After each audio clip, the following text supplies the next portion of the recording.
صل على نبيك دائما في هذه الدنيا وبعد صل على نبيك دائما في Assalamu alaikum wa rahmatullahi wa barakatuhu. Welcome back, viewers, to our podcast.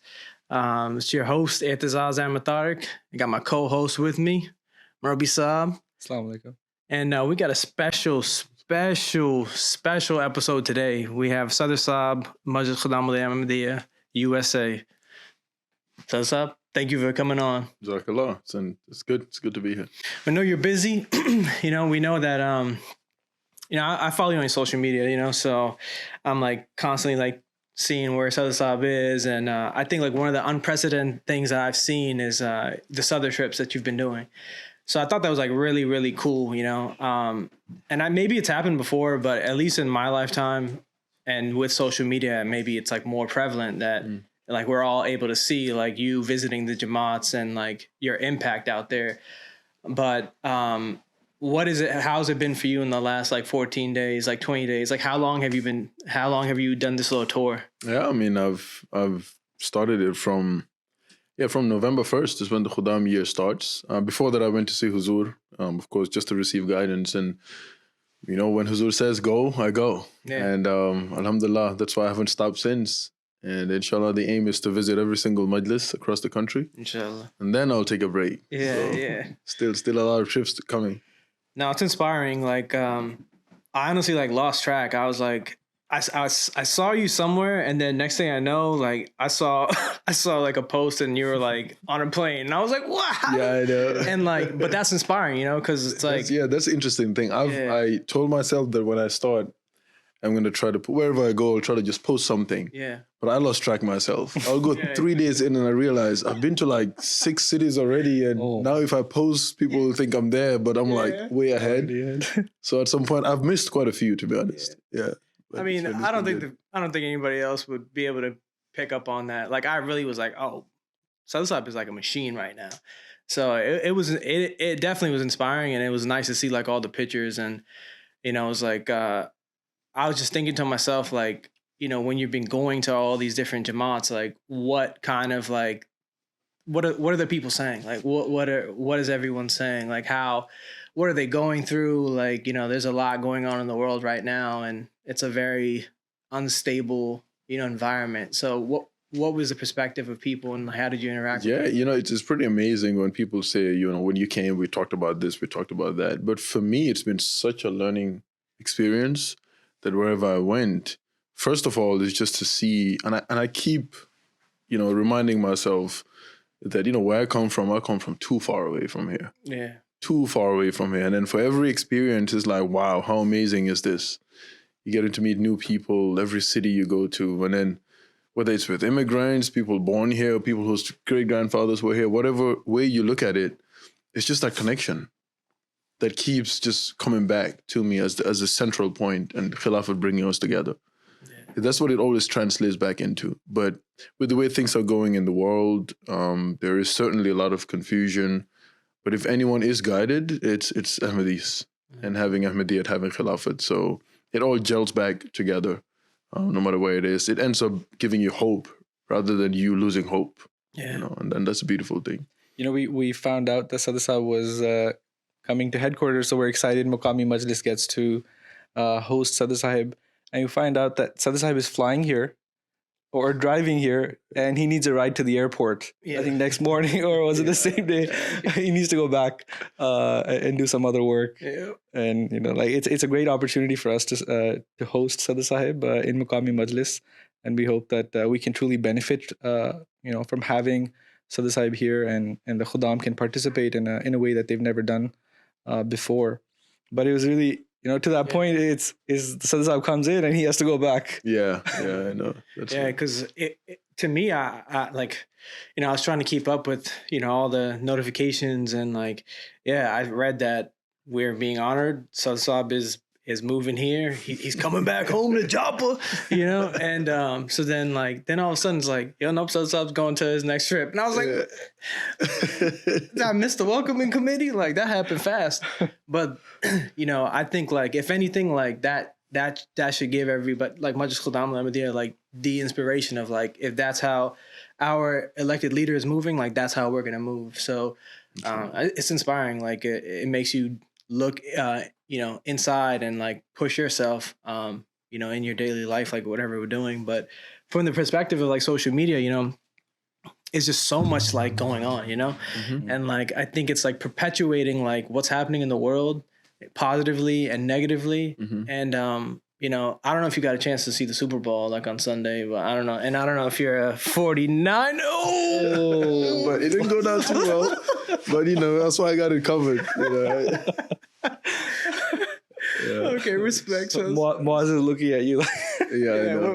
we got a cameraman who's wearing Kansas City. You know, I have a little story I have a little experience with the Super Bowls. You know, when I came here to the United States, just in 2017. So when I went to Baltimore, I was in Baltimore for like a year and a half, and the Ravens won the Super Bowl. Oh yeah. So then I moved to Philly. When I moved to Philly, the Eagles won it. Oh, you know. So then from Philly, I moved to St. Louis, and I had Kansas. Yeah. And the Chiefs won it. Oh, right last year, and then they won it again. So now I'm back to Maryland. I don't know. You know, it could just be the Ravens again. So so shout out to all the Baltimore Ravens fans. Yeah. So let's see what happens. Next year is the Ravens' year, it seems. Yeah, it looks because there's no way Commanders are going anywhere. No, absolutely not. Yeah, man. So I guess like one of the things I noticed, like, you know, Super Bowl is like such a capitalistic, like money driven thing as well. Like even when I was like in school, elementary school or high school, some teachers who like did not even care about sports, they would commit time to just watch the commercials. Yeah. And so like, you know, as you grow older, you realize like how much money is going into these like advertisement slots. Like it's multi-million-dollar slots. And one of the things that like really struck me was the, you know, the amount of propaganda that was like inserted this year. And I don't know if you got to see any of those ads, but, you know, it was really confusing to me. You know, one of the ads was from the perspective of, and I may be incorrect, but I believe it was the draft writer for Martin Luther King Jr.'s speech. And so I'm thinking like it's going to be about civil rights, you know. Next thing I know, like I look away, you know, chasing after my son, and then I turn back to the television, and it's like it turns into like an anti-Semitism, like you know, pro, you know, against Jewish hate. And so I was like really confused, like how this happened, and like, you know, I just sat there thinking to myself that, you know, there's a very, very, very dire situation that's happening in Gaza and in Palestine overall, and for this type of commercial to happen, like, you know, civil rights movement in this country was huge, you know, but to have the draft writer of a civil rights speech fighting for equality of the races in support of a war, or that's what it felt like, you know, like what's your perspective? I don't know if you saw that commercial. Yeah, like, I mean, it's interesting. It's interesting to see because just the platform of the Super Bowl ads and whatever, people kind of look forward to it. Some would be funny, some would be interesting, and it would be talked about for a long time, right? So it's almost like, okay, it makes you wonder how much did they have to pay for that? What are they really trying to get to by pushing for anything like that? I can understand if someone is trying to sell a product, they'll invest in it and then they'll have some gains and returns, right? Because people will buy their product, hopefully. But to come on that platform and talk about that, what are you trying to get from it? Right. That's the question. Yeah, what are you what's the motive? Yeah. And it makes you have to question that. Anyone who does that, you have to question the motive. If the motive is to switch people's loyalty or support or anything towards Israel in what's happening between, you know, Israel and Gaza, or Israel and Palestine, then it's very disturbing. Yeah. You know, because as it is, the whole media is almost taking you towards that direction anyway, and to come on that platform, it is very worrying. It is very worrying just to know that, and the person that had to come and say that, is to distance this idea as far as possible from any thought of the fact that this is, related to genocide or hate or anything like that. It's to say, even these people that stand for anti-hate are even coming and talking about how this is not good. So it's just to distance us as much as possible. So the messaging is pretty mixed, and I find it very disturbing. Yeah. Yeah. It just for young people, inside the Jamaat or outside the Jamaat, people who might not have enough experience or knowledge of what's happening in the world, what's the background, and they receive these messages sort of one page at a time out of the whole book. Yeah. How are they supposed to even recognize the whole picture? Huzur Anwar has mentioned in his sermons for a long time now, for the past 2 months, ever since this started, that we're seeing a one-sided story even from the media. So the idea of free speech that is championed by Western countries, US above everything, is so hypocritical in some ways, right? Yeah. So in Ahmadis in this environment, Of course. what are they supposed to, especially those that are detached from the Jamaat, they might be the lost sheep that are in the middle of nowhere that are confused and trying to figure out what's going on. Yeah, and if you're not following it closely, that's the conclusion you're going to come up with, like you said. Yeah. Even someone who doesn't watch football at all, or doesn't even watch TV, when Super Bowl comes, everyone watches it. Yeah. So if that's the only message you get, you're walking away with that message. Yeah.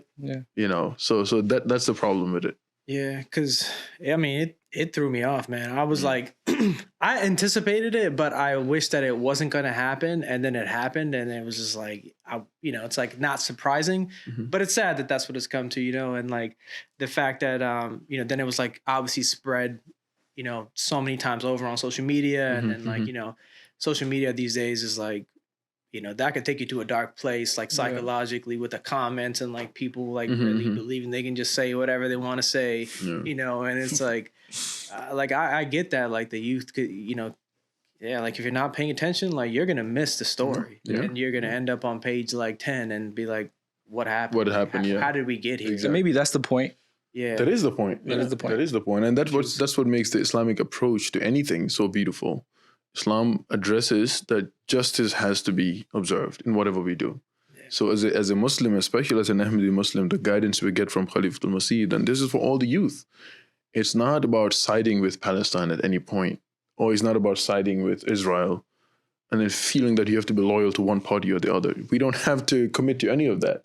We just have to stand up for justice. Yeah. Right. And anti-Semitism, if anyone is hating against Jewish people, we don't stand with that. Yeah, absolutely not. But we don't also stand with anyone that's fighting against or hating Palestinians, or anyone for that matter, black, white, wherever you come from. Injustice is just injustice. Yeah. And that's what all Muslims should be calling for. And that's what the Quran says. Yeah. Yeah, and so football is an interesting topic. We went into the whole commercial side too. Yeah. But I was going to ask this out. Like, what sports? Lost. I know. You don't have to. You're just trying to bring that back up again, just to kind of. How are you feeling about? You have it right on top of your heart there. No, the Khuddam. One side is 49ers. The other side is Mukami. Respect. Yeah. But growing up, what did you play most? Soccer. Yeah. Soccer is what I've played my whole life. I still play soccer. Yeah. When I was in the Gambia growing up, when I tell you, man, I'd believe this, but I'd never even heard that there's a game called football that's separate, that's different Outside from of that, soccer. Yeah. There's no idea, there's no concept of it. And then when I came, I saw how big the Super Bowl is, and everyone is thinking that the whole world is watching it. No, they're not. Yeah, they're not. No. They're not. That's I'd never heard of world champions of USA. Oh my God! I'd never heard of it. That still kills me, And it's also like wrestling, right? It's like the World Wrestling Federation. And Right. it's not. No, it's it's not. just America. Yeah. And Basketball, that concept here is like, same thing. yeah. I mean, world champions of the world, of what? So I had never heard of it. I had never heard of football. Forget the Super Bowl or NFL. Yeah. So played soccer has been part of my life since, I don't know, played it. I still play it. yeah. Played basketball here and there, volleyball, running, and I do a lot of, but soccer is like the main.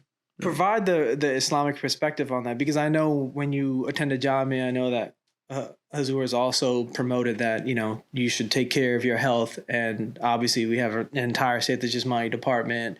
And I've always like been inspired the way that, you know, like best example is like recently you were in some Jamaat and like you just start cranking out 20 push-ups, you know, and like, you know, this is to everybody's health. If we cannot do 20 push-ups straight, we have a problem. We have a problem, you guys. Like we have to, like, that's gotta be some bare minimum standards, you know, but can you kind of give like a perspective on that? Like, has that driven like your athleticism and like the way that you work out and like, how does that? Yeah, absolutely. Yeah, I look at it as a lifestyle.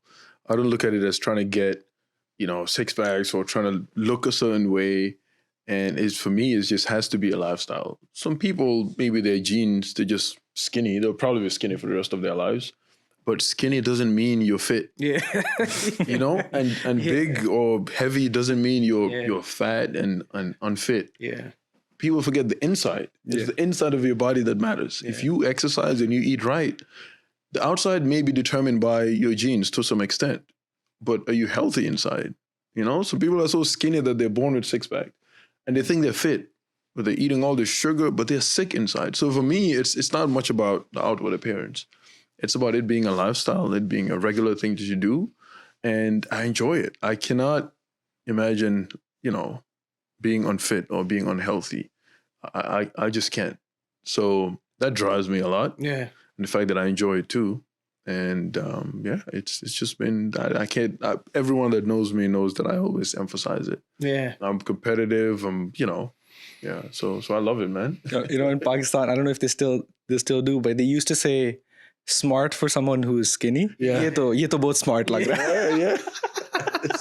And someone who is a little chubbier, they'll be like, "Ye healthy hai." Yeah. Oh, but you're skinny kamzor hai. Haan, ye kamzor hai. Too skinny, yeah. Too skinny. I never liked that, man. Because I've always been like, you know, skinny and lean or whatnot. Yeah. You know, you'd visit like an auntie, your friend's home or something. Yeah. Beta bahut kamzor lag rahe ho. I'm like, I'm not kamzor, man. I'm not weak, you know?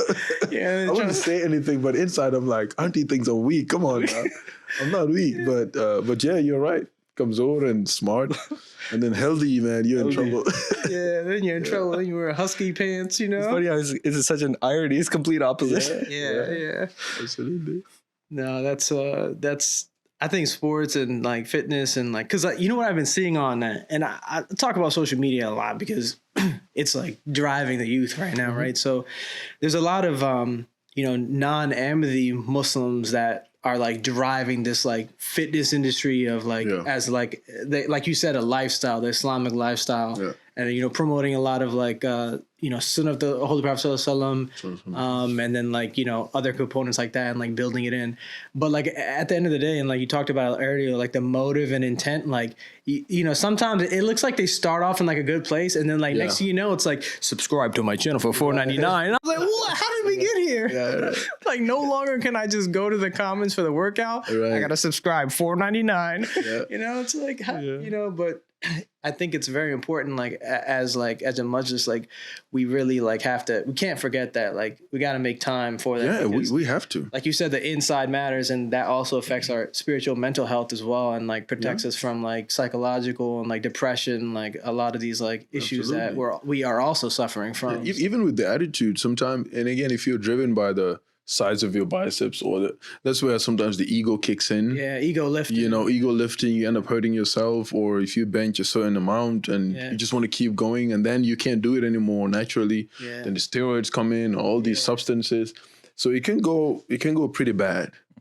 Just because you want to just, you know, somebody tells you I bench this much, then you're going to hurt yourself by just taking extra stuff, and it can get bad too. Yeah. So that's why I approach it as more of a lifestyle thing, not, you know, not have to wear something just to kind of show, or, you know, take your shirt off when you don't have to. And it just becomes a little too childish. Yeah. And you see it out on social media. Yeah. You know? It's the person that sits down and talks about it as a healthy, they look at you like, it's because you can't get those muscles anyway. You're talking about healthy stuff, right?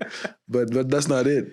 Seriously, you know, it's more like a lifestyle. Sometimes to some people, when we explain that, you know, namaz has some physical benefits, or the routine that Islam enforces into a believer's life, it has these physical benefits as well. Mhm. If somebody's not connected with the spiritual side, they might look at it as Yeah. simply this. Yeah. So in certain Khuddam's mind, when we present this point too much, do you feel like they might drift away from the spiritual aspect, or how should they connect? Oh yeah, for Salat, I think it should be left as is. It's a completely spiritual exercise that has physical benefits, but the drive, you might as well go do yoga. If you just want to do some postures and sit in silence and stuff. But Salat, everything about Salat is the spiritual aspect of it. That should be the drive. Because otherwise, you will end up being disappointed, right? Yeah. If you don't go in with the right motive. So Salat should be left as is.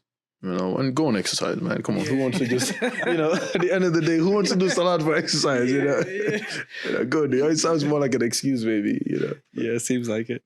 So you're talking about Africa and the Gambia. Tell us about your experience in Africa and essentially your father's conversion story, and if you can recall the details of that. Yeah, man. My dad, he's born in 1952. He accepted Ahmadiyya at 14. MashaAllah. Yeah, and he did it alone. Wow. His father, my grandfather, was a chief of the district, and so there's an Ahmadi missionary that came to their village, and he was in Tabligh, and he would come, and then my father was just captivated by his message and what he had to say, and yeah, my father decided to sign Ahmadiyya. To sign the Bai'at and become an Ahmadi, and his dad had 4 wives and a whole big family. As a chief, a huge family. But he was the only child that actually made that decision. Wow. And and his mom was worried that all your stepmoms are going to go against you as the one that has kind of, left Islam. And can you imagine that at 14? Yeah. But his dad told him, hey, whatever you decide is okay. His dad thought, he's a kid. He's going to forget about this new thing, whatever. So his dad wasn't really worried. But he stuck to it. The whole community was kind of looking at him like, we can't touch him because he's like, the son of the chief, but kind of giving him the eye, he would explain to us. But he was really strong. And somehow he stayed with it since the age of 14 until my mom accepted Ahmadiyya actually after I was born. My mom accepted Ahmadiyya maybe about when I was around 15. She always understood herself to be an Ahmadi, but she just never formally signed the Bai'at. So, but yeah, my dad was very resilient, very, very, very inspiring to just know that he kind of stood his ground from the age of 14. Yeah, it reminds you of Hazrat Muslim Maud's story in some ways when he was 11, right? And he thought to himself, "Do I believe in my father to be a prophet because he's my father, or do I believe him to be the promised Messiah and the prophet that Allah has sent for this time because I do believe that in my heart." And he writes himself that I went through this struggle for a long time, and I thought about the arguments from both sides, and I really argued with myself in some ways, he says. And then he came to the conclusion that no, the promised Messiah al-Islam is the promised Messiah al-Islam. He is the prophet. So, Allah Ta'ala puts this inspiration in young minds in so many ways. And, Hazrat Muslim Maud being Hazrat Muslim Maud, of course, but Allah Ta'ala has put that seed in the entire world. Yeah, absolutely. And all of us, whether you're quote unquote born Ahmadi or you're a convert, everyone has to accept it yourself, separate from what your father or your mother did. And I believe that, he was actually very fortunate to have come across it at 14 and alhamdulillah. Is that what inspired you or had some part to play for you to go to Jamia? Not directly. My dad was, the way he raised us was not more of, what he had to say, but his example was just, very, very exemplary in his character and the way he carried himself. Even his story of how when he finished middle school, there was no high school in his entire village. Normally all the kids would become farmers or whatnot, but he got scholarship to go to the city to go to high school. Can you imagine from middle school leaving your entire village to go to the city? And his brother, who was older than him quite a bit, he was in government then. So he had this big house, this bunch of cousins and stuff. But yeah, he went there and he had his scholarship, went through high school, finished high school, and he went out of the country for further studies. So he was very Ahmadiyya, really, and he would say that. He would give credit to Ahmadiyya. That's what made him different. Yeah. From that point. All of his other brothers and sisters weren't as, but he was very astute, very, alhamdulillah, yeah. So how did he or do you like recall like how did he maintain his relationship with Khilafat, or how did he like get that to you guys? Yeah, I mean, it's growing up in Africa, of course, MTA was not much of a thing then, because you would have to have a dish and TV. So it wasn't like in any regular household, right? Yeah. It was something that was a bit distant. So the closest thing Khilafat, like we learned from the Sahaba, like Uwais Qarni and others who never even saw the Prophet ﷺ, but they were so infatuated, in love with him. We were distant, but Khilafat was touching us, at least our elders.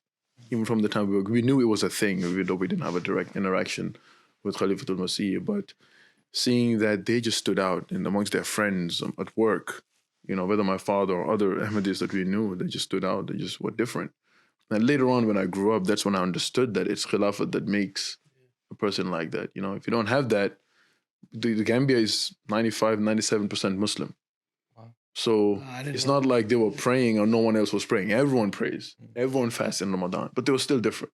Yeah. So only Ahmadiyyat was the explanation to that, only Khilafat.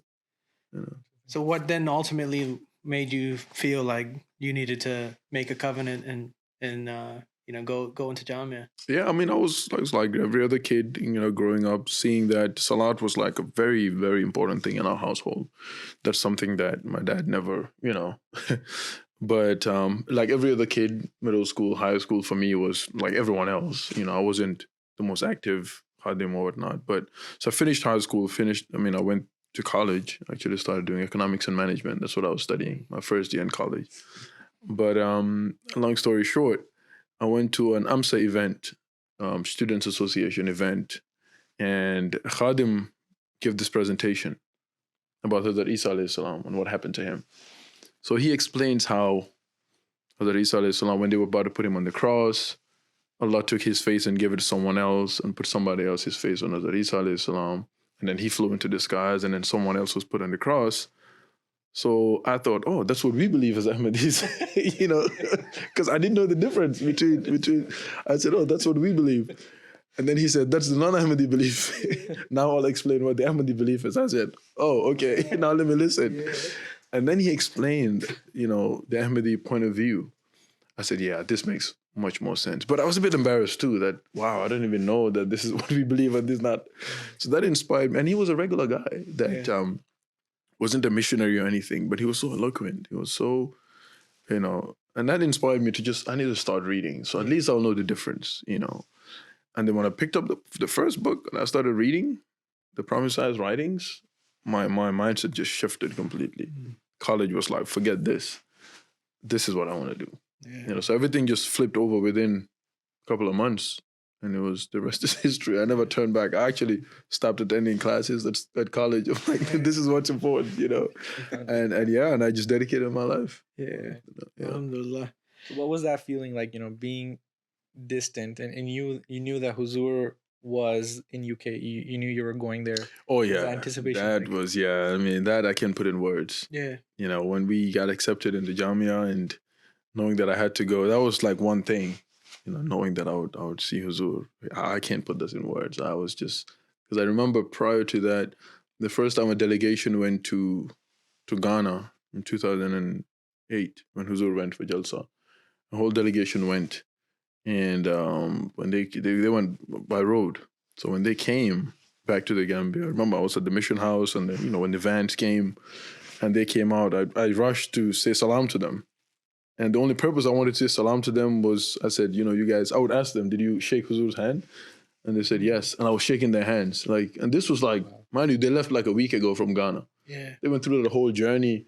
And I was just so like, wow, I'm able to shake your hand because you shook Huzur's hand. Yeah. That was like the kind of, that was my reality. And then now going and hopefully I can meet Huzur was just, yeah, I can't explain to you the feeling. Yeah. So, like now, fast forward and like, just seeing the example of your father and like, you know, that strength. You're a father, right? I know you have 2 sons. Yeah. 3 sons. 3 sons. Yeah. Correction. 3 sons. 3 boys. It's a busy house. Yeah, it is. Yeah, I mean, I have 1 son. I know Murabbi Sahib has a son and daughter. My son is just turning a toddler now, so I'm seeing this switch happening right away. Yeah. And his mindset is changing. He wants to experiment. He wants to jump off things. Yeah. So welcome to my world, man. Yeah. So how was that for you? And like knowing that when you did get posted in America, did your mindset kind of change, or like how did you mentally approach that? All right, I'm going to be raising these boys in America and not in the Africa that you were raised in, and seeing such strength in your father and that type of how did you carry yourself and like it's an imprint. I knew that, again, like my father raised me, my mother, it was more about what you do to these kids. You can do all these speeches, you can my father didn't tell me much. He didn't tell me much. I would try to recall what did he say, but you just knew that you had to follow. He was a man of many words. So I just know that I have to lead by example. I have to just show them, in my own character. So again, coming from outside, the whole concept of America is different. You guys were raised in this West. I wasn't raised here. So I spent 8 years in the UK. That was one experience of Jamia. And then when I opened that letter, it said I was coming to the United States. I'm thinking, wait, what? I thought it was a mistake. I honestly thought it was a mistake. I did not see it coming. I thought I was going to go back to the Gambia, finish Jamia. And when the letter said, you're going to the USA, I said, USA? And I had to ask again, are you sure this is this? I said, yeah, that's where you're going. Yeah. And then I remember I called my wife and I told her. She was shocked. My whole family was shocked, going there for the first time. And, you have this thing about America, Yeah. And then, when I was coming here, my wife was 8 months pregnant when I was coming to the US. So we come here 1 month later, my son is born. Right. And it's just me and my wife. Our first kid, first time in America. We've been here for like 28 days, not even a month.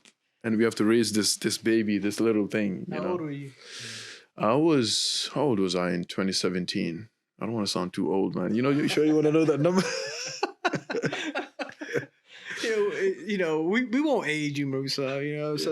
Just I could just give the leave that out. Did you feel young? You still Khuddam. How young did you feel? You were Khuddam. That's all that. That's all that matters. Yeah, but the thing is, parents not being around, no sister around, nothing. We're living in an apartment, just 2 of us, and this baby, like the baby was born from the hospital. We have to put the baby in the car seat. Everything was like a first time experience. Yeah. And now we're taking the baby home. It felt like, so this is ours. This is, and then all that thought of we have to do this on our own. Yeah. First time for both of us. We haven't even settled in yet.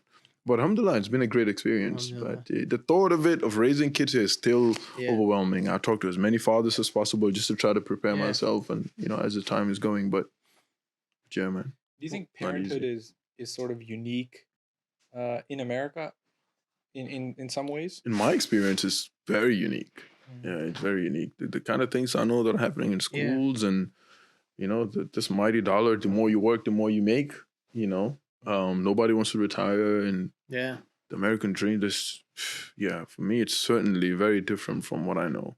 It's just so much different now because now social media is like, and like access to, it's, I think, me and you were chatting earlier, so and it's like, the battle really is, are you going to raise your kid, or is the society going to raise your kid? Like, that's the question right there. And like, I know I struggle with it. Like I told myself, like, my son's 2.5, it's going to be 3, inshallah, in June.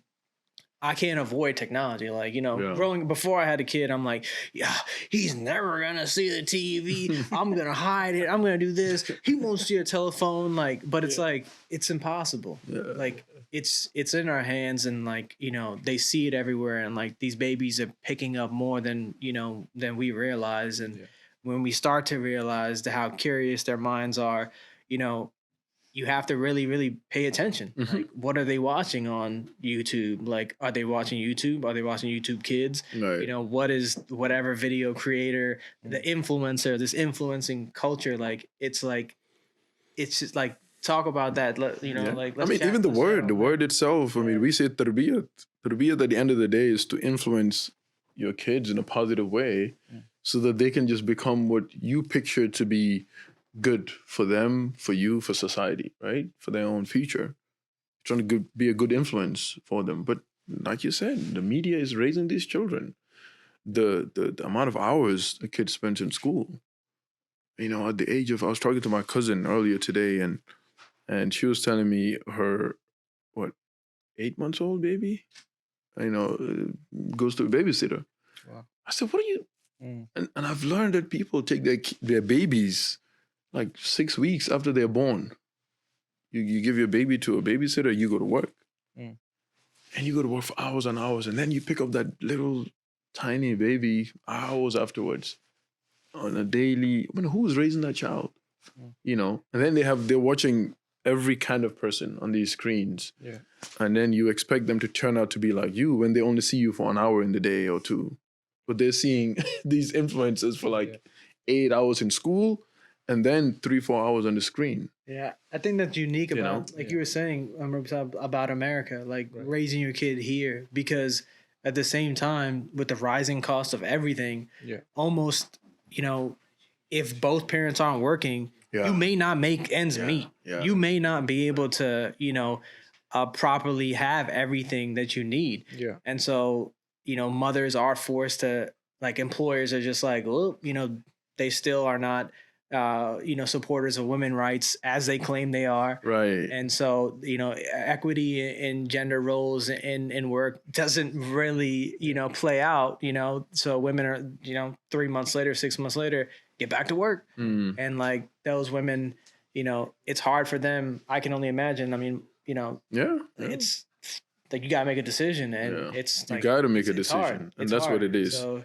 you know, have to it's make like, a decision. for young parents out there, like, you know, I'm in my 30s, like it's you know, this is a different beast.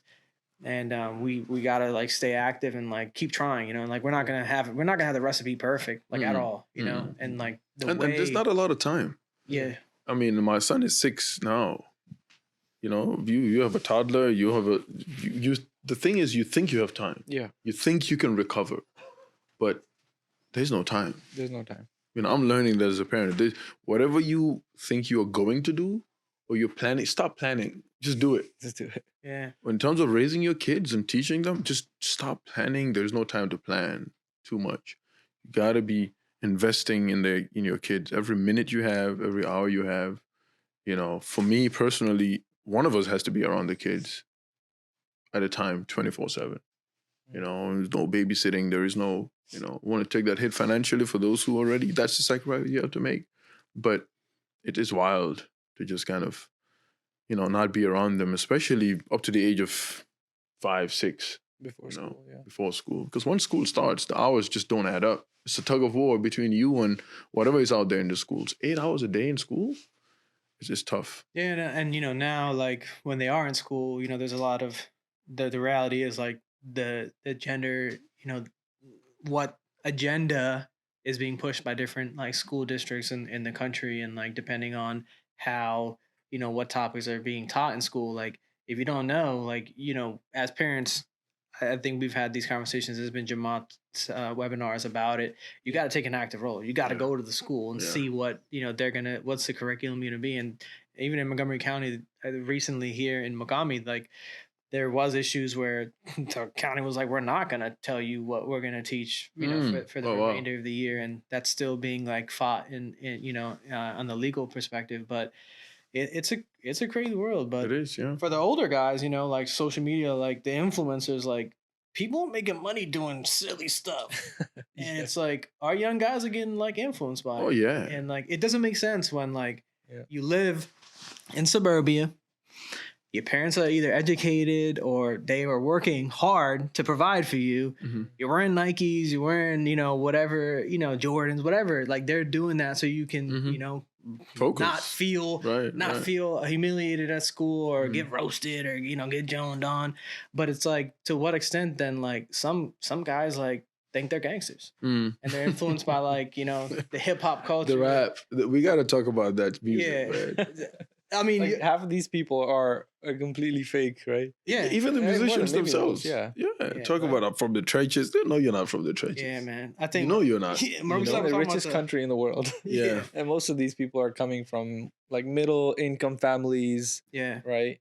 And back in the day when hip hop culture was big, I mean, it was a movement for something else. Now it's just, how do we get big? Let's just come up with some catchy catchy thing. They used to the mumble rap era, which is just over now. But there's still some of those people that exist. Yeah, and it's that same influence we were talking about earlier, right?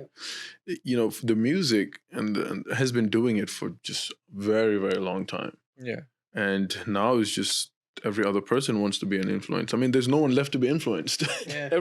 Everyone is like, trying to influence who? There was a recent poll, I think in an elementary or a middle school, what do you want to be when you grow up? And the number one answer was influencer. Yeah. Wow. Not actual career in anything. Yeah. Just influencer. We're in trouble, man. The reality is with music, like I think like years back, like I made a comment on, somebody asked me some questions and I made a comment and people got upset. They were like, oh, you should have made this comment about music, specifically like rap and hip hop. But the reality was like what I was trying to portray is like, in my profession, I worked in law enforcement this is my 10th year. So being in an inner city, I experienced, the youth being influenced, non-MD, just the American society being influenced by, it's called drill music, it's from Chicago, King Von, O Block, like that mentality over there where it's, the ops, it's us versus them, this street corner versus this street corner. Like that's permeated the entire country. Yeah. And like and it's bad. Yeah. It's bad. From a violence perspective, it's driving a lot of the violence that we see in the inner cities because it's influenced by this type of music where, and in my personal opinion, I think it's kind of like these youth are being used by like the real criminal syndicate or whatever it is that exists in these environments that, want to distract, the youth and like keep them busy doing these things and prevent them from, increasing their education, staying away and staying out of the trouble. But what's happening? What's the residual effect? Our youth are you listening to this music? Yeah. They think they're gangster. They think they're that. They think they're the Island Boys. They're living like they're living hot, lifestyles that just don't line up with Islam. And even for music, for me personally, like for a while, it's like it really like it makes you hype, like gym wise or whatever. But like it started making me feel weird, and it's like after a while, it's like, why am I feeling aggressive? Like listening to Meek Mills, like it's the truth. Like, and it's, and I'm still a work in progress. Like, it's, to detach from it and stuff like that, being raised in this country. But, like I get it. It's hard, but we don't need to be gangsters. Like, no. And like, what you people sometimes try to be in denial, right? Yeah. That I listen to it, but it doesn't influence me. Yeah. Or I watch it, but it doesn't influence me. I say it, but I don't really mean it. Whether it's with using foul language and thinking you can detach from it, or you're listening to music where they're cussing each other out and talking about violence and guns and girls and drinking, and you think it doesn't influence you, you're fooling yourself. It has an impact. That's why you've now changed the way you talk. Yeah. That's why you're being disrespectful to your siblings. That's why you're thinking of talking back to your mom, but you're like, maybe I can't. But you're thinking about it. Yeah. You think it's cool when you see someone drink and talk about how he has multiple girls, and you may not do it at that time, but you start to think it's cool because the one that's influencing you is talking so highly about it. What's his name? Andrew Tate became Muslim, and all these Muslim kids now, oh, but he's Muslim. Like, what do you mean, buddy is Muslim? So what? He's the guy sitting there with the drinking and talking about all the disrespect to women, but he's Muslim? Yeah. So what? Like, what are you getting from it? You're learning Islam from him? Yeah. Or the abuse and then the disrespect, and what are you really getting from it? And once we start to ask ourselves that question, as Muslims, we have to keep asking ourselves that question. The environment we put ourselves in, what influence is it having on me? And then make decisions accordingly. But, we can't just think that we are so strong or whatever, and it's not going to influence us. We need to mature more, So Murabbi Sahib, talk about, Wait, who's Murabbi Sahib? Him, right? Technically, both Murabbi Sahib, But I think when you say Murabbi Sahib, you're talking to him? Now I'll be honest. I'm still getting used to it. I'm still getting used to this, Sahib. So, all right, I'm just bear with me, all right? It's going to take me a little while. I mean, no disrespect, all right? No, both work. I just wanted to know who you're talking to. In my mind, the official title. the correct way is Sadr Sahib. So, we're going to stick to that. So, Sadr Sahib, okay? And Murabbi Sahib. And Murabbi Sahib. That's okay. Yeah. So, we were talking about fatherhood, and just being parents in general, how is Khuddam Ahmadiyya helping support, parents and like young parents, veteran parents that feel like, that they need some assistance, or like just kind of like working through like what we're dealing with here in America. Like, what is the Jamaat? Yeah, I mean, Khuddam Ahmadiyya has always done that. In my own, like all these travels that I've been doing, in majority of the Majlis, the Jamaats, before I go, I request the Qaid or Nazmi Allah to talk to the Sadr, talk to the parents, invite the women, the men, Ansar, everyone. Let's have a meeting, and I just kind of give them that assurance that Khuddam Ahmadiyya is here to help in whatever way possible.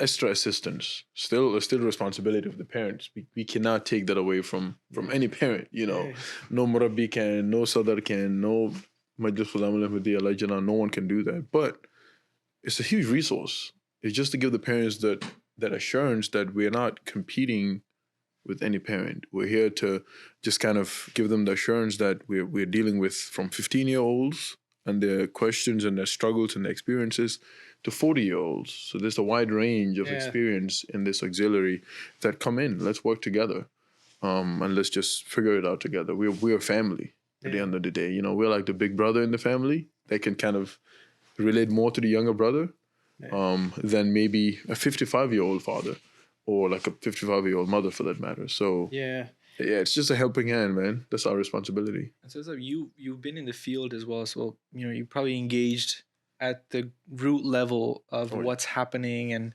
what's causing this sort of divide between parents. One of the things we've spoken about is social media, of course. Are there other aspects and layers to this that sometimes we don't see? Yeah, sometimes it's the different background, immigration, or like in my case, I grew up in Africa, my childhood. I know it's going to be different from my kids. They were all born here. So I have accepted that. And I'm very comfortable, taking advice from you because you grew up here and you can relate way more. So I'll take that advice. But also the interesting also is, someone in maybe like your age, your high school years or your middle school years is very different from what the kids are going through now. Like whatever used to be like maybe a 20-year gap, it's now like a 5-year gap. Yeah. Like with the social media and everything, it's so rapid the way things are happening. When you talk to the kids, teenagers, you're thinking, what is going on, man? Everything is happening so quick that parents definitely can't catch up. No, there's no way. There's no way. Like, just like, you think of social media, you're thinking, Twitter, or now it's X, Instagram, Facebook, going back to like MySpace, dating myself, High five. You know what I'm saying? AIM Messenger, the chat rooms, and now it's like, there's a new app every day. Even Skype is too old now. Skype is too old. It's gone. Even though it's a video feature, it has everything. Even Skype, I bet a lot of these kids don't even know what Skype is. No, they probably are like, that was on some auntie's desktop. Right. Have some Packard Bell computer back in the day, and Facebook is getting too old now. It's only uncles. Yeah. And even WhatsApp, which is everywhere. Yeah. It just feels like a space for uncles, and it feels weird. I use it so much now. And I'm like, where do I belong? No, you're not an uncle yet, man. Don't do that to yourself. It's almost like kids will anything that they have to go back to. Yeah. To kind of, this person said something like 3 months ago. They don't care. It's just right now. What can you tell me right now? Yeah. Yeah. So Facebook to go down someone's timeline, or they don't have time for that. Yeah. It's like Snapchat. You say it now, it's deleted because I don't need to go back to it. You know? Yeah, but I think that's what drives like, because like, you know, think about the TikTok culture, why like that became so addictive, because one, like the algorithm that's built into the social media platform is able to quickly ascertain like what are your likes, what are your interests.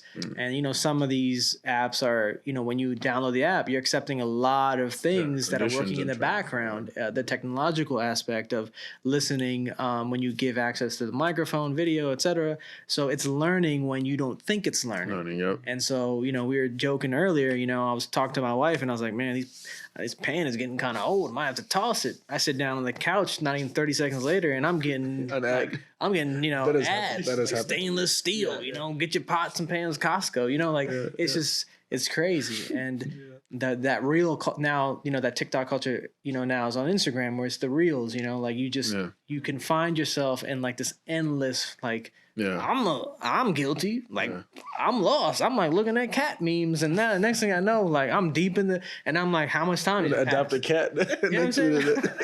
so it's like, you know, as parents, like, you know, like it is a struggle, like to fight that, because on one aspect there's a lot of good. We can spread a lot of message. We can do tabligh. You know, we can connect with others and like be inspired. But then there's the whole negative aspect, and like you know, it's like we got to learn how to conquer it so that we can put that down for our kids and like lay the groundwork for them. And it's a struggle, man. It is. It really it's just it's almost like there's no consequence for what you do. Yeah, that gets kind of ingrained in the kids. You text me on Snapchat, I looked at it, it disappears. Yeah, or on Instagram, vanish mode. Because it doesn't matter. Like what you said today will have no influence on you whatsoever. Or take this drink, you drink it, it's not gonna have an impact on your lifestyle. Yeah. You can listen to all the music, you can watch people killing themselves, play the video games of just shooting. It's not gonna dictate what's gonna happen in the future. Whatever you do has no consequence. It's almost like that's what they're being told. It's ultimately it's a reckless, large scale desensitization. You know, like that's really what it is. Like wearing us down, like our values, and like us not being like aware that it's happening. Like, but you know, we have to lean on each other, just as like, you know, parents, and like. You know, using Khuddam Ahmadiyya as like a crutch to snap ourselves out of it. Exactly. You know, when you get that call, break, you even need that break. Yeah. Just talk to people like we're doing now. Yeah. You can put away everything and just have a conversation. But you imagine putting 2 13-year-olds right now and just tell them to have a conversation. What do you think they would talk about? I mean, I don't think they're gonna be talking. They're gonna be like, and then they're gonna be on their phone like that. I mean, as starter conversation, like that first ignition doesn't exist. You know, it's harder for some of them. I'm not gonna say all of them. Like some are introverts. I get that. Like it is harder for them to break that ice. And I think like, you know, at least like the other generations, like we have to work harder to like help them feel comfortable to express themselves and like talk about what they're going through. Like I think that's really important for like us to, you know, like get off your high horse in a sense of like, and bring yourself down to like the younger guys, like the younger falls. They need that. They need that. I mean, that's what people have become so sensitive to, that. Oh, if I say this to him, he's gonna get, you know, offended. That's what I'm called like it is, man. People are soft. People are soft. I mean, not everybody. But it's true. It's soft. Like I agree with you. Yeah, and I mean, look, man. Like I am soft in certain aspects to my son. Like he's 2.5. Like it is, but like, you know, I'm trying to teach myself to be, you know, when it's wrong, it's wrong. You know, my wife always is like, hey man, you gotta be a little tougher than that. You know, and it's the truth. Like we gotta be tougher. Like you know, we gotta have a minimum standards of physical health and spiritual health. And like, you know, that's important, man. We can't let this. There's this old QA with Hazrat Khalifa Rabi, and there's 3 young boys that are sitting there, and one of them asks Hazrat Khalifa Rabi, what's how do we get over the gap between the parents and the youth nowadays? And the first thing Huzur says is, this is the time, right? The time that we live in. And mind you, this is like 30 years ago. The time that we live in is so difficult that it's creating this divide. This was in the 90s. And then 30 years later nowadays, it's even worse. Like we were talking about, the generation changes almost like every 3-4 years. You have this new culture, new wave of everything, right? Yeah. Technology, apps, music, all that. And then at the end, Huzur says that that Islam teaches us a two-way respect and love. It's not a one-way street. There's no solution of do this from one side and then it gets fixed. Yeah. Huzur says that you gotta, it teaches that the parents have to first model that love and respect, and then it tells the like all the children to respect their parents and love their parents. And from the parent side, we were just discussing, how where do you draw the line for discipline, or where do you say, we need to be more gentle? Because the whole gentle parenting is a big thing nowadays, right? But at the same time, do you throw discipline out the window? Yeah. Right. 30 years ago, at that time, Huzur says that you must show love and respect as much as possible, but you draw a line on discipline, that these are the things that you can't do. Absolutely. And that's it. Yeah. Principles. You Right. gotta have Those are the principles. principles. And there's no way you can treat your child. At the end of the day, the child needs to understand that that's my parent. That you shouldn't, I'm not saying be harsh, but there has to be there. There's some things that the child just cannot understand.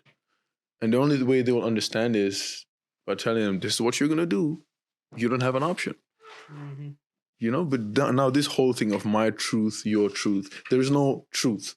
Everything is just a 4-year-old thinks, a 4-year-old boy starts saying that he's a girl. Oh yeah, what do you mean? That's what what are you talking about? Yeah. Since when? Yeah. Does the 4-year-old know, or 5 or 6?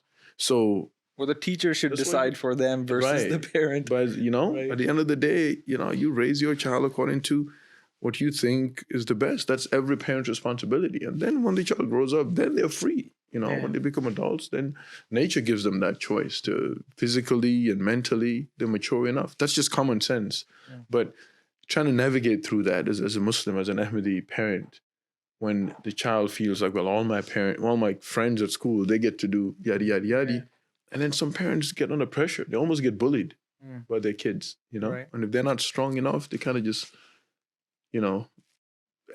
I see it. You see it. Yeah, I mean, there's great examples all around. I was talking to a young MD father just over the weekend, and he was telling me like his youngest son, he's 5. He just turned 5, so he's like in some type of like preschool, and they're like, yeah, we're gonna do a Halloween like rally around the school, like. Why?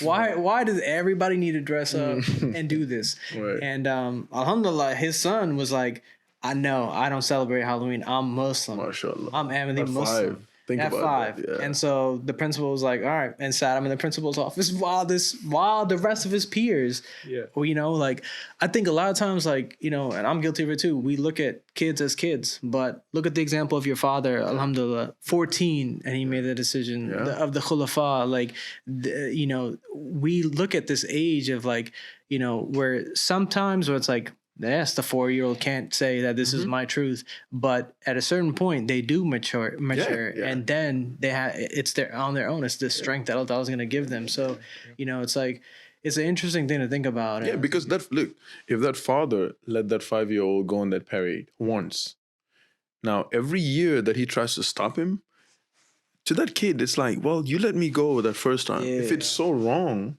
why did you? The kid may not say that in words, but he's going to be so confused. Yeah. Now you're trying to say this is all wrong and we don't do this, but I did it. You took me and you dressed me up. Yeah. What do you mean is wrong now? The kid, it will take time for the kid to understand that. So him taking that, and again, that happens. Yeah. All of them just celebrate Christmas. They don't really know what Christmas is. Right. Yeah. Later when they grow up, we'll tell them to stop.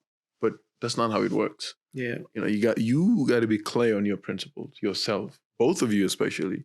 And I tell Ahmadi kids this very openly, the boys. So if you're talking to a family about rishta, you better ask that girl her point of view about LGBTQ. Yeah. I tell them that straight up, because you don't want to be at work and your wife at home telling your child that it's okay to change your gender. If you as an Ahmadi Muslim, which you should, know that that's not the way we live our lives. You don't want to have a wife who is kind of, come a bit too soft towards that and be like, it's okay. No. If this is your principle, talk to someone, get married to someone that's in line with what your principles are as an Ahmadi Muslim, so that you can parent together. Because if one is going this way and the other is going the other way, you're in trouble. Yeah. Maybe this is a good point to ask a question actually that we got from the country. We sent out a message and some Khuddam sent in questions. And one of the questions we received was, how do you teach your children to explain this concept to someone maybe at school? So as a parent, like, how are you supposed to do the tarbiyat of your children and talk to them about this issue so that they're aware and confident to be able to have this conversation at school with someone? It's a tricky one. This topic of LGBT you're talking about? Yeah. Q plus, gender, to make sure I say all the letters. Yeah. It's and even homosexuality. Yeah. The truth is, the time that they start talking about these things in school, naturally the child is not ready. Right? I would not talk to my 6-year-old about it under normal circumstances. Like where I grew up, if my child was being raised in the Gambia, 6, I wouldn't be even thinking about it. Still, I have brothers, that we wouldn't think about it. But unfortunately, if he goes to school, it's going to be talked about. Yeah. If he goes on the internet, it's going to be there. Yeah. An ad comes on YouTube. Maybe you're about to watch the Friday sermon. An ad comes up. It can be that. Yeah. We were talking about churches, even some mosques. Yeah. You'd mentioned that some mosques are waving the flag on top. It's crazy. Of the pride flag and stuff. So it's a race against, like I said earlier, it's a tug of war. You're holding one side of the rope and you're holding the tip of the rope. And then the other team is like, on the downside of the hill and you're up here trying to pull up. Everyone is pulling you down. So you have to talk to them before anyone else does. And that's as early as 5, 6. You have to. Whether it's with marriage or, what a couple looks like in Islam, the dressing and all that stuff, you have to the extent where the kid can understand. Yeah. Because if you don't, when they go to school or on the internet, they will use every device, every means possible to get them to accept something that you otherwise wouldn't have taught your child. Yeah. But it's with video, audio, all those, what do they call the ones that dress up like drag queens? Drag queens coming into their classrooms and schools, dancing, and all of that is a message to the child. So if you don't talk to them first about it, it's a lost battle. So the answer to that is you have to start before the first information they should get on anything. You should hope that it's from you as a parent. So how do we make sure that this information isn't negative, so that it's also teaching compassion and not hate? Because at the end of the day, Islam isn't instructing us to go out there and hate someone in any way, even if they're going through a struggle mentally. So how do we package it in a way like... How do I put this? If you were walking in the park with your child and an apple tree happens to be on the floor, it's been there for a few days, it's rotten, you tell your child that you don't eat this. It has nothing to do with the apple tree being a bad tree or fruits are bad. You should never get... The child needs to understand that this part of the apple is not good for you to eat. Yeah. But the tree is fine. Right. Everything. So as human beings, as people, there's nothing wrong with anyone as long as their behavior is in line with what you think is right. And the example I like to give is, imagine your best friend is married, right? And that best friend's wife decides to go and cheat, for example, right?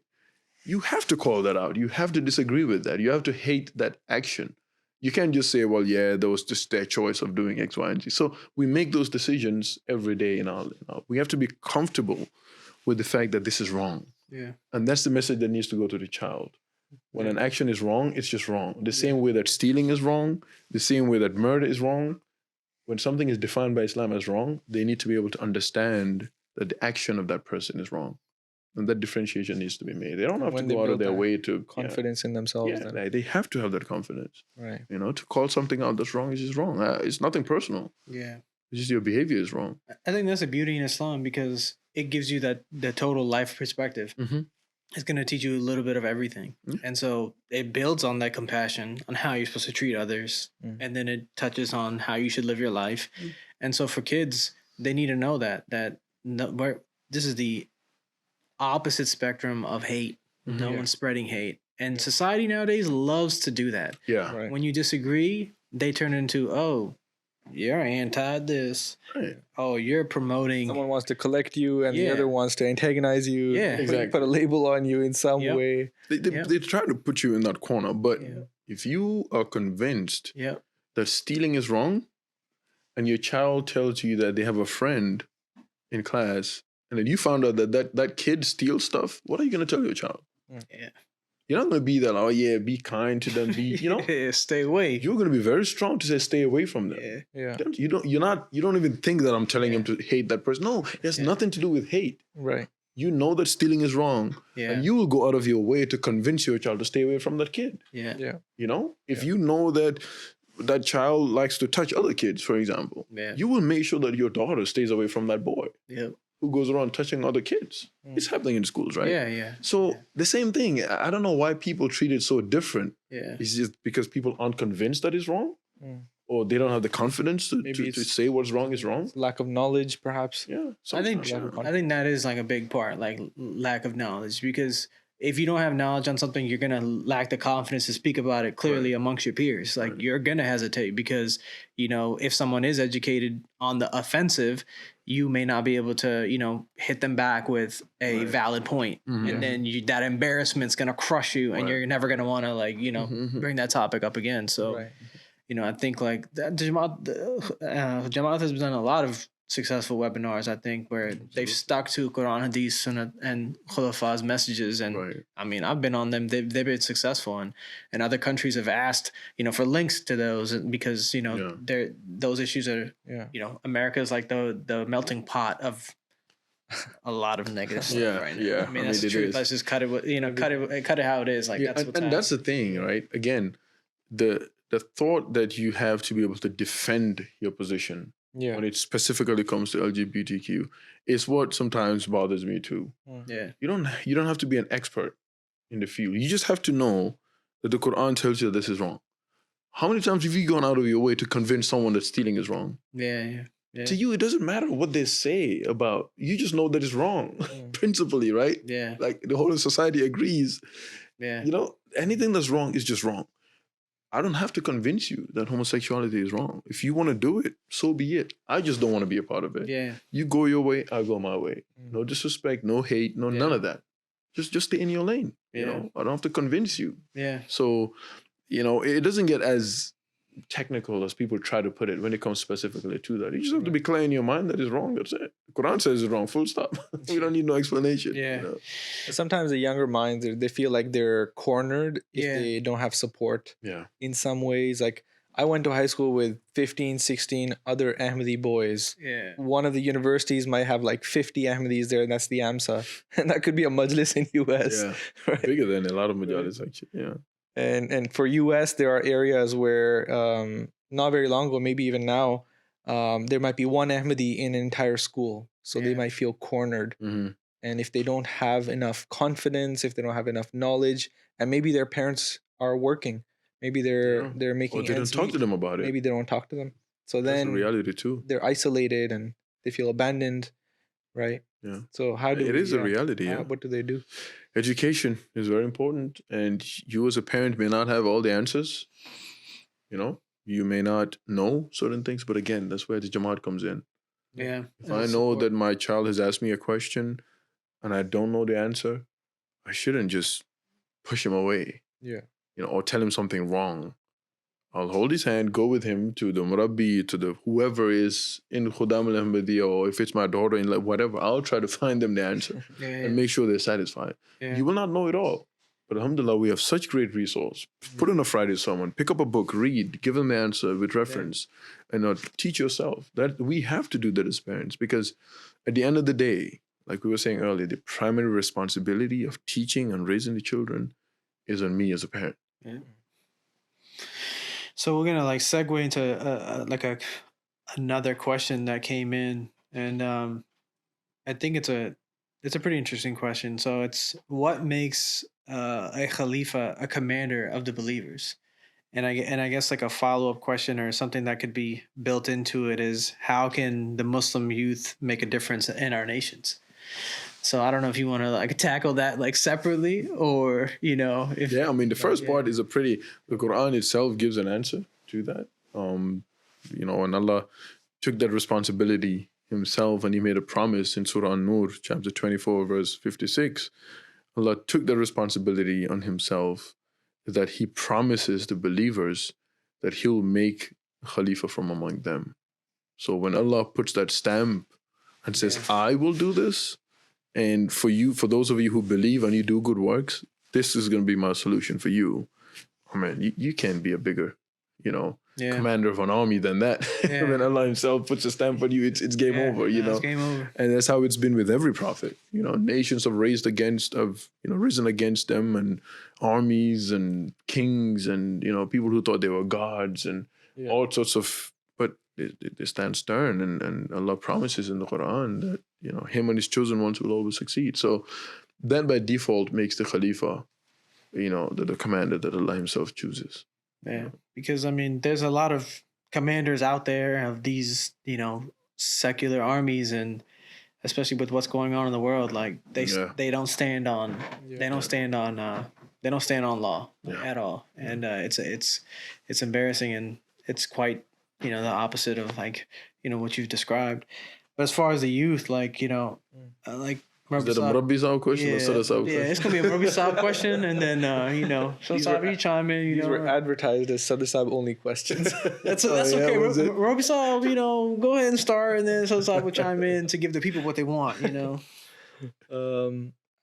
What's the question? How can the youth, He's going to have to look at it again. His part. I'll just ask and I'll just let them figure it out. Oh, man. How can the Muslim youth make a difference in our nations? So I don't know if this came from abroad or what, but I guess, It's a big question. Yeah.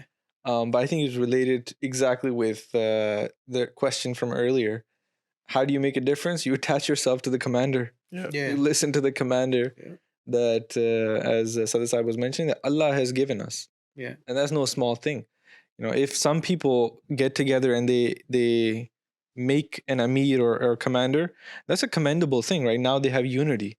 But when Allah has given you that commander, now you know that this unity isn't based on any personal gain at all, no political gain at all, right? It's a purely spiritual leadership. This person that Allah Ta'ala has put at the helm of our ship is someone who is leading us in the right direction. So that actually solves everything for us, because we live in such an sort of overstimulated world, right? Every single day we're just bombarded from every single direction. Mm-hmm.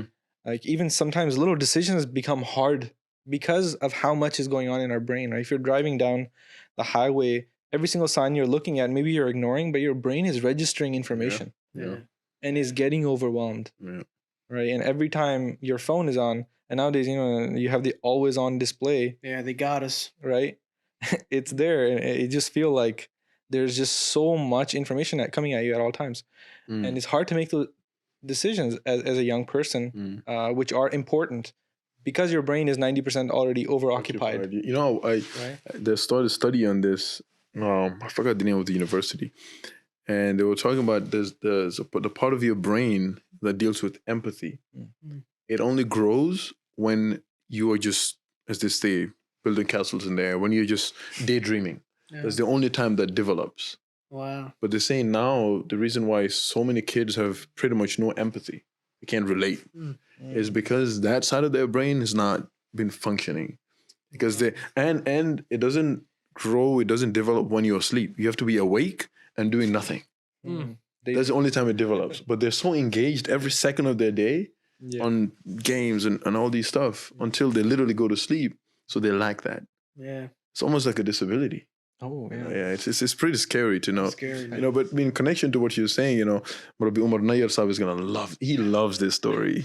There's a Muslim saint, Bayezid Bastani, that he had this dream of changing the world. Like the question you're asking, youth saying, how can we influence the world? So he prayed to Allah very fervently that I want to change the whole world.